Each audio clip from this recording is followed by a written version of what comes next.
सिक्किम मुख्यमंत्री प्रेम सिंह तमाङ अधिक पिला जन्म करने नहीं जातीय समुदाय लोकों भिन्न भिन्न घोषणा करिसेंते।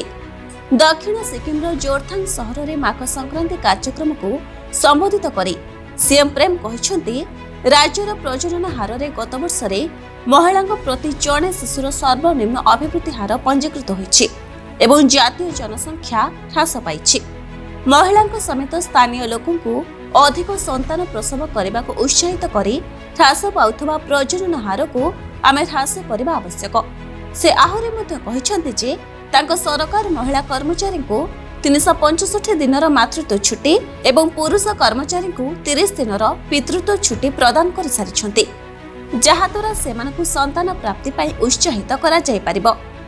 एहा व्यतीत सिक्किम सरकार राज्यर महिला कर्मचारी को द्वितीय संतान जन्म एवं तृतीय संतान पाई 2टी वेतन वृद्धि करने को प्रस्ताव दैछंती। राज्यर जनसाधारण मध्य एकाधिक संतान जन्म करने पाई आर्थिक सहायता पाइबाकु योग्य विवेचित हेबे, जहार सविशेष तथ्य स्वास्थ्य महिला एवं शिशु जत्न विभाग पक्षरु कार्यकारी कराजिबो। राज्यर जो महिला प्राकृतिक भाव में गर्भधारण करिबारे असुविधा भोगुछंती सेमानक उत्साहित करबा पई सिक्किम सरकार राज्यर डाक्तरखाना रे आईवीएफ सुविधा आरंभ करिछंती।